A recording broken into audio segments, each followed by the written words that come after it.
York City. The weather is beautiful. We're at LaGuardia Airport, the new LaGuardia Airport. This is really breathtaking. I wish you all could get a full view of this really magnificent facility and the artwork. It really is breathtaking. Let me introduce the people who are here with me today. To my right, Melissa DeRosa, Secretary to the Governor, who has been working every day for 101 days. She's done a briefing every day. They calculated she now has enough overtime to take off for the next 4 years, believe it or not. So I want to thank her for everything she's done. To my left, Rick Cotton, who is the Executive Director of the Port Authority, who has handled so many unprecedented situations, what we're going through with COVID at the airports. And in the meantime, doing more construction and development than anyone in the state of New York has done in over 50 years. He's really done an extraordinary job. Let's give him a round of applause, Mr. Rick Cotton.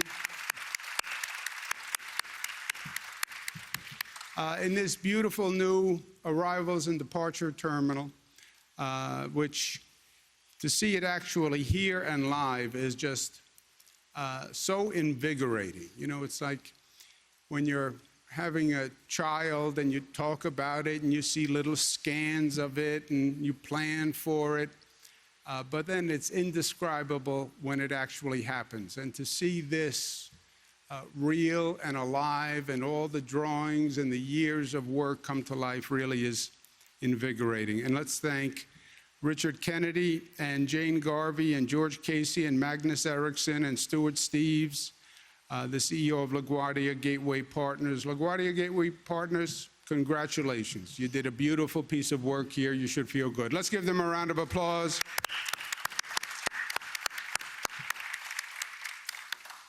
I want to thank Gary LaBarbera, who represents the building and construction trades unions, and they have been fantastic working with us all through this. Congratulations.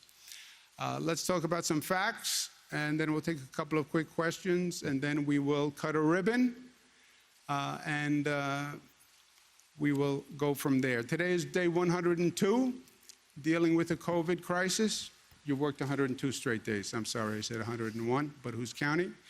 And it is day 17 since we've been dealing with the situation of civil unrest after Mr. Floyd's murder. These are two very different situations. They actually intersect and they complicate one another, but they're two very different crises that we're managing at the same time.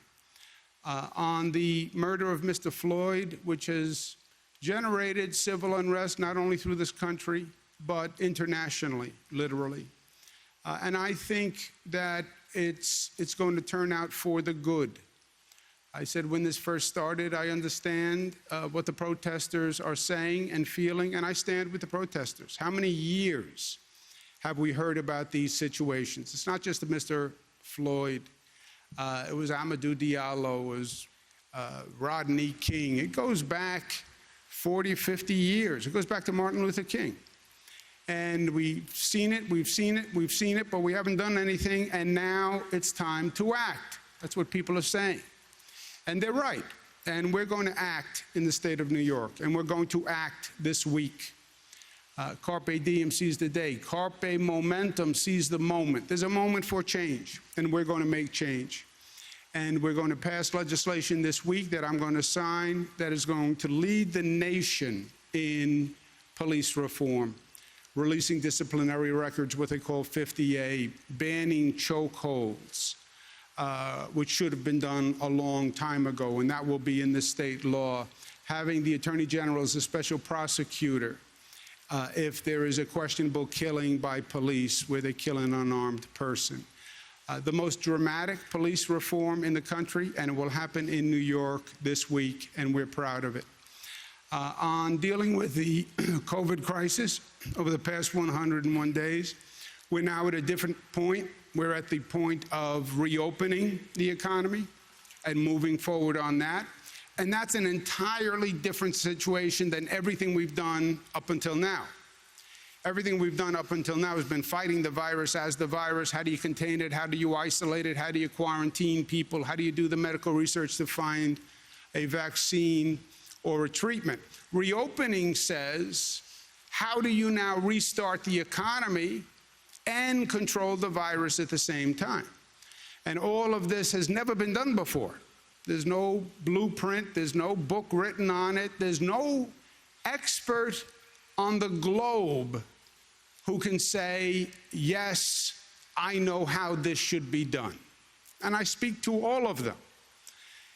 The situations where you have seen reopenings, countries around the world, they're very mixed results.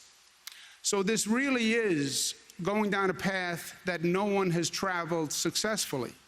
But if any place can travel it successfully, it's going to be in the state of New York. Every region in the state is now reopening. New York City entered what we call phase 1 this past Monday. Westchester, Rockland, Hudson Valley started phase 2 yesterday, and Long Island entered phase 2 today. As the number of COVID cases came down, we did the reopening. We measured the reopening to a set of metrics that we established from day one. As we now go forward in this new phase, there's a new focus. And again, the focus is watching the data, watching the metrics, watching the numbers. We're not doing this by political ideology. We're not doing this by gut instinct. We're not doing this by feel. We're not doing this by political pressure. You're dealing with a virus. The virus does not know from Democrats or Republicans or liberals or conservatives. The virus is a virus, and it spreads wherever it can. It's a pure opportunist. But you can measure this. It's public health. It's science. Measure it and follow the numbers. What numbers are important now? The numbers to watch now are the daily testing results. New York tests more than any state in the United States per capita. It tests more than any country on the globe per capita. We do about 50,000 tests every day. Think about that. 50,000 tests every day. And you know exactly where you're doing the test, and you know the result of those tests. So you have that data. You can monitor what's happening on a daily basis. Well, do exactly that. Watch those daily numbers. And if you're going to get into trouble, you'll see it in the numbers. You'll see them starting to increase. And that's exactly what we're doing. And we present them to every local official. We put them on the website. Every citizen should want to know what's happening in their community and their region. And look at the number today. Look at the number yesterday. Look at the number the day before.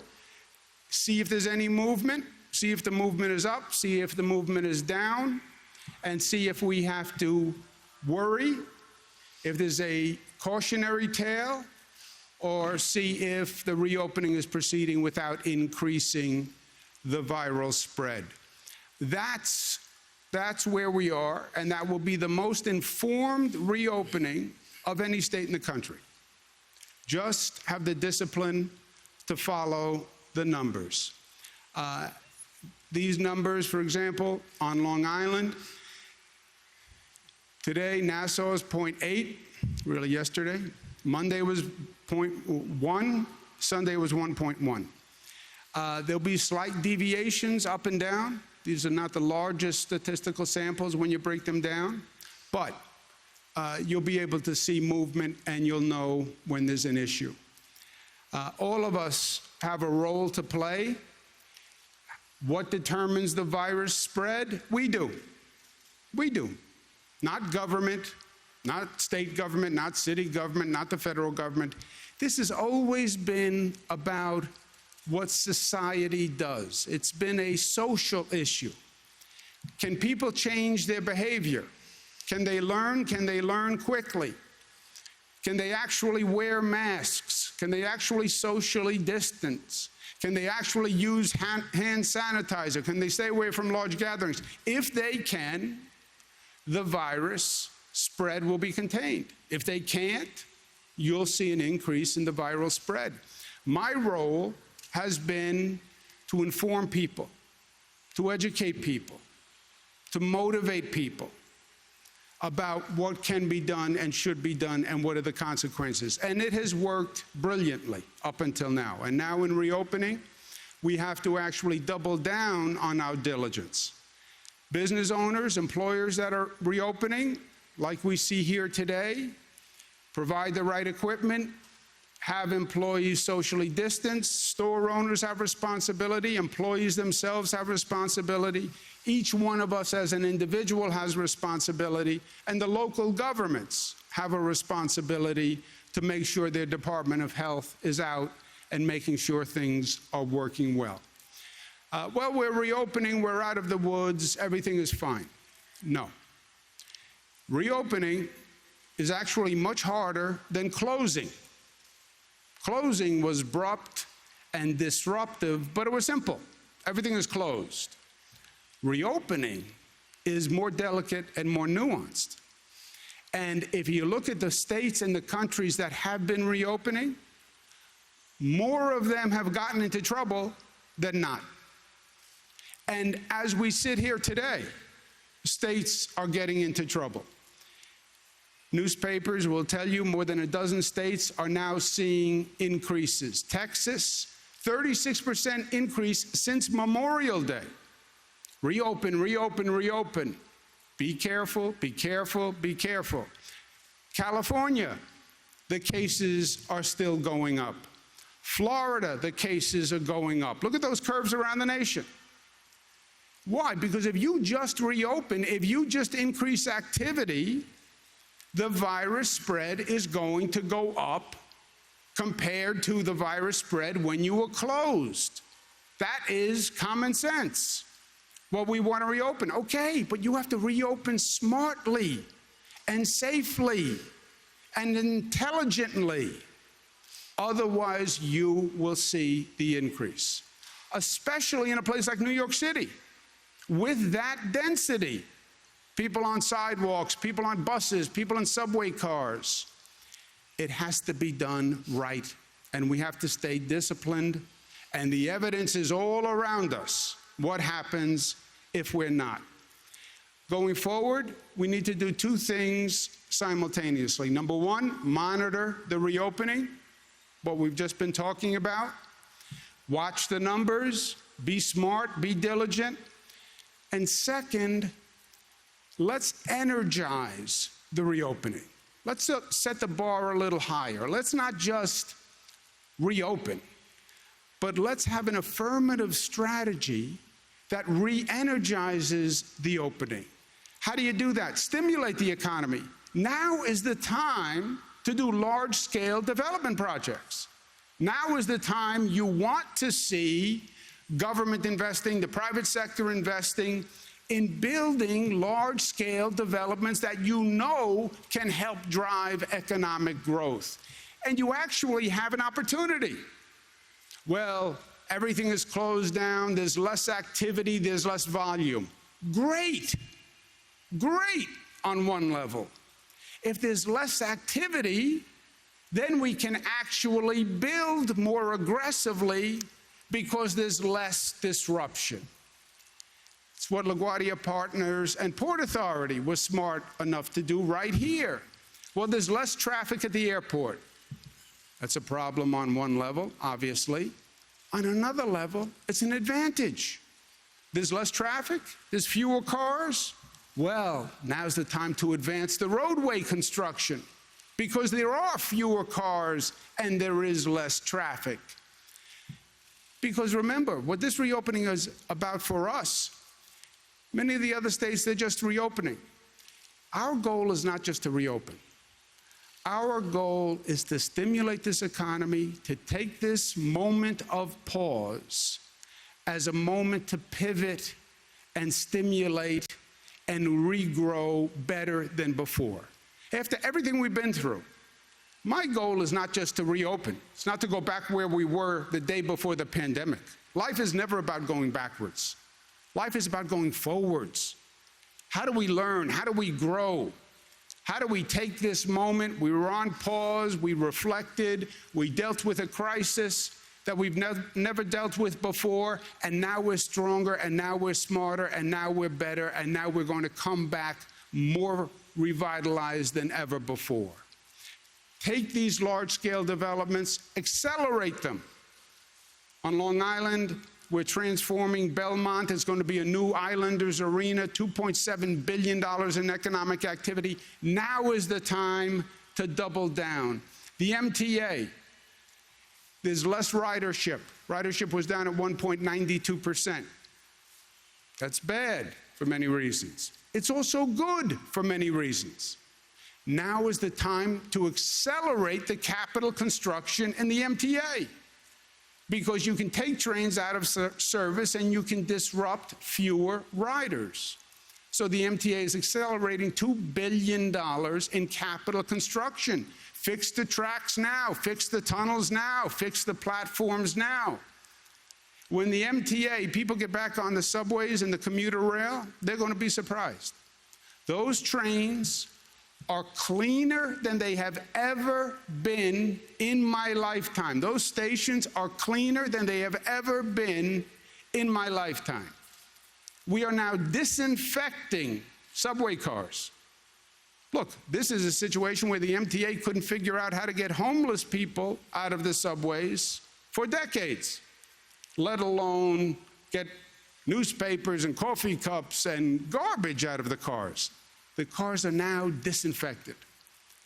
Homeless are getting services they need, and they're no longer living in a subway system.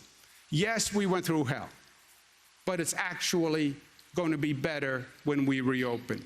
Upstate airports, which many of them haven't been redone in decades, now is the time to do it. And LaGuardia Airport, now is the time to actually double down on our commitment and our effort. LaGuardia Airport is going to be the first new airport in the United States of America in 25 years. Just think about that. 25 years. Last airport was Denver, 1995. This nation hasn't figured out how to build an airport. Why? It was too big, too complicated, too confusing. So we just didn't do it. Meanwhile, countries all around the world did it. And you could fly into airports all around the world, and they were brand new, and they were entertainment centers and business centers, and they were magnificent. And then you'd fly into our airports here in the United States, which were built in the 50s or the 60s or the 40s. And it was just so apparent how other nations were outpacing us. Who is going to change that? Who is going to lead? New York. And that's what LaGuardia Airport is all about. Don't tell me we can't. We can. And by the way, we are. We are. And we're doing it at LaGuardia, which was challenging. This is not just a new airport. This is build a new airport while you're operating the old airport, right? This is renovate your home while you're living in the home. Operate the airport and build a new airport at the same time. And by the way, you're doing it on one of the smallest pieces of land of any airport in the country. This parcel is a veritable postage stamp compared to what most airports have. On that postage stamp, operate the airport without undue encumbrances and build a new airport at the same time. You know how many people said it couldn't be done? Dozens and dozens and dozens. You know who said it could be done? LaGuardia Partners and Rick Cotton. And they were right. And we're here today because they were right. Mr. Rick Cotton. Thank you, Governor. On the screen is where we are headed. A single, integrated, brand new LaGuardia Airport. From worst airport in the country to the best. From appallingly substandard to 21st century best in class. From the laughingstock on Saturday Night Live skits to bringing into reality the extraordinary vision of Governor Cuomo to have a world-class airport worthy of New York. That is what today is all about. I want to walk you through the highlights of this new arrivals and departures hall, stunning, that will open on Saturday. But first, a few acknowledgments to the key individuals who made this possible. Huntley Lawrence, Director of Aviation at the Port Authority, Rich Smythe, the LaGuardia Project Director, and his colleague Jessica Force, Jim Starace, Chief Engineer, and his colleagues Saverio Leone and Carmela Sinicolo, Tony Vero, Interim General Manager of LaGuardia, and hundreds of their colleagues. To LaGuardia Gateway Partners, my deepest thanks for their enormous efforts, including their investor, JLC Capital. To Skanska Walsh, who built this building, my deep thanks. Our airline partners, American, United, Southwest, and Air Canada, again, thank you for your help. And to the unions and the union construction workers and the skilled trades, men and women, who devoted 6 days a week, double shifts, they are the ones who built this airport and to whom we are enormously grateful, as well as to elected officials, including in particular Assemblyman Jeff Aubrey and community leaders with whom we worked and consulted. Today we're announcing a truly major milestone in the construction. Governor Cuomo announced in 2015 his vision for a totally new 21st century integrated LaGuardia, one airport. Since then, the construction of the nation's first entirely new airport has progressed with great intensity. 4 years ago, we broke ground on this terminal. 3 years ago, we broke ground on Delta's eastern half of the airport. In the last 18 months, we've opened 2 of 6 brand new concourses with 25 new gates. A third of LaGuardia's passengers right now today, come into a new gate and a new concourse. Today, we celebrate the opening of this new arrivals and departures hall, the most significant milestone to date towards the realization of Governor Cuomo's vision. This spacious 840,000 square foot 4-story facility, paired with a new network of access roadways, will provide travelers with a 21st century airport experience, a far cry from Joe Biden's famous condemnation of the old LaGuardia as third world. And it wouldn't have been possible without Governor Cuomo's vision, his continued support, and his vigilant, and I might say intense, encouragement. The new spacious Terminal B is more than 50% bigger than the subpar legacy terminal it is replacing. The new LaGuardia has state-of-the-art security.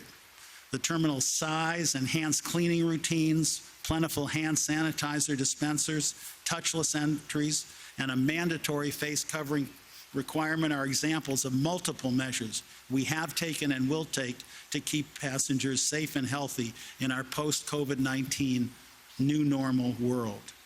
The new Terminal B arrivals and departures hall creates a fundamentally different travel experience. It will feature extensive new concessions, most of them iconic local concessions, more than doubling the offerings available in the old facility. The Public Art Fund, a renowned leader in the civic and public art world, curated an outstanding collection of 4 permanent public art installations by 4 leading artists. The Public Art Fund selections bring creativity, energy, buoyancy, and spirit to this new civic space. The ambitious, groundbreaking scope and scale of LaGuardia's $8 billion redevelopment is being delivered through 2 innovative public-private partnerships that harness private skill to deliver this extraordinary new airport. And 2/3 of this project's financing comes from private sources. At LaGuardia, we are fully committed to a robust community development program. This project will generate more than 14,000 good-paying jobs, both on and off the airport. Indeed, at various times, there have been more than 1,500 workers on this site at the same time. Thus far, the LaGuardia redevelopment program has awarded more than $1.4 billion in contracts to minority and women-owned businesses, and more than $500 million in contracts to Queens-based businesses. To ensure that residents in the communities surrounding LaGuardia have access to job recruitment and placement services, we established a LaGuardia Career Center in Corona, Queens, partnering with 2 community-based organizations, as well as the Council on Airport Opportunity. To date, more than half of the new hires for airport jobs have come from the community. Today's milestone is only, of course, part of the story. The whole new LaGuardia will feature 72 brand-new gates across 6 new concourses, 2.7 million square feet of new terminal space, 9.2 miles of new roadway network, seamless access to ground transportation, and an improved curbside experience with separate levels for arrivals, departures, and buses. Here on the screen is the footprint of the entire new airport with the new Terminal B arrivals and departures hall, where we are right now, highlighted in the middle of this slide. And here you see the entire new integrated LaGuardia well on its way. Every single legacy passenger building torn down, with the exception of the landmark Marine Air Terminal. In their place, a new state-of-the-art airport worthy of New York with a wholly new roadway network. Once complete, as the governor has said, LaGuardia will be the first totally new airport in the country in more than 25 years. Governor Cuomo's vision and master plan for a whole new airport launched this project. Today, we take a major step forward to delivering on that vision. Thank you. Thank you, Mr. Rick Cotton, not just for this presentation, but for everything you've done for the state of New York. Rick worked in the governor's office and was primarily responsible for getting the new Tappan Zee Bridge built before he went to the Port Authority. But congratulations, congratulations. And I want to thank Jane Garvey, and I want to thank George Casey personally. We sat in the conference room for many, many hours trying to figure out how to do this. And many said it was impossible, but they stayed with it. So good for you, and thank you for birthing this beautiful project for New York. I want to thank Governor Murphy and Kevin O'Toole from the Port Authority. Our partners, Port Authority is a bi-state agency, and they've been very supportive. And I also want to thank Rick for letting me be involved. I actually installed the mosaic here personally. I did it on Saturday afternoons and evenings on my personal time. It's part of the Italian heritage. I did mosaic in my bathrooms. I did the backsplash in the kitchen. This was a little larger, but I want to thank you for giving me the opportunity, and I'm glad I came through. Congratulations to all of you. And you know what? We needed this. We needed this today. We needed to see the light at the end of the tunnel. We needed to see possibility. We needed to see New York stand up and shine. We needed to remember how great a place this is and how great a people we are. And yes, we've gone through a rough 101 days, but you ain't seen nothing yet. Questions? We'll take a couple of quick ones, then we're going to cut a ribbon. I took the M60 Select bus over. It took me about 25 minutes. Lickety split. It was free because I have an unlimited Metro card. Why are we building an air train that would take me and a lot of other people a lot longer to get to the airport, and it would cost us a lot more? You said we could build anything, such as this airport, but we can't build a one-seat ride here? Do you believe that the commute you had today on a bus with this level of traffic is emblematic to a normal commute into this city? If I had a bus lane, then it would be a lot faster. Yeah, But if. I'm a Queens boy. I grew up a few miles from this airport. It can take you an hour easily to get into New York City, hence an air train. Can you tell What us do you think how about much de the traffic Blasio? is down at LaGuardia because of the epidemic? How much is the traffic down at LaGuardia? And also to assure folks who might doubt, yeah, this looks great, but when is it really going to be needed? The passenger volume at all of our airports has been down more than 95%. At LaGuardia, at one point, it was down 97%. It's recovered a few percentage points, but fundamentally, the traffic has remained down 95%. Go ahead. In terms of the future, there's no doubt that air travel will recover. It's not a question of if, it's a question of when. We are building these projects for the future. This is a 5-year project. We are 4 years into it. We're looking forward to completing it in a year and a half. Other projects, infrastructure projects, look to the future. If you look at private sector partners, we have 2 of them here. They are 100% committed. It is their money. 75% of the money in this project is private money. 90%, if we can go forward with Kennedy, is private money. Everyone in the private sector has complete confidence and willing to put their money where their mouth is that air travel will come back. Yeah, if I could just add on to that. When will this be needed? This was needed 30 years ago and 20 years ago when Joe Biden said, if you were blindfolded on a plane and you landed and were in LaGuardia Airport and you took off the blindfold, you would think you were in a third world country. This should have been done decades and decades and decades ago. This is long overdue. LaGuardia was an embarrassment. And are we going to need airports? Yes, we're going to need airports.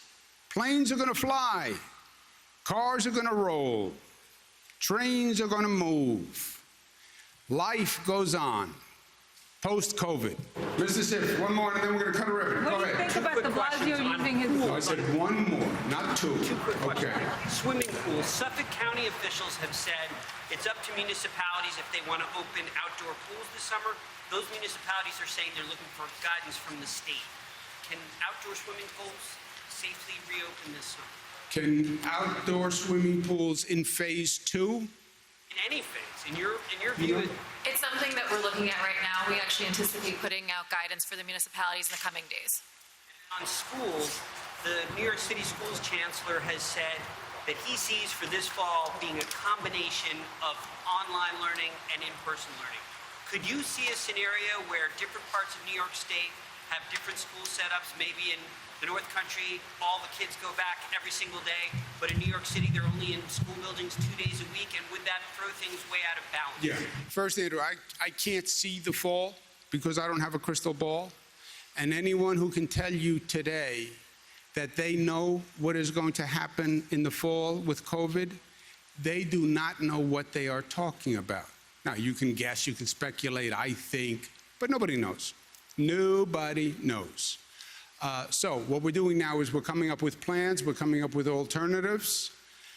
They're being submitted. We're going to study them, but we have to get a better gauge of where we are with the COVID virus before we make any decisions. Can you have different models across the state? You don't have one model now, right? We're in different phases in different regions depending on the numbers in that region. So you could have, theoretically, different models in different regions which are in different phases. But we have to know where we are with COVID. We're going to cut a ribbon. Congratulations to everyone on this great achievement.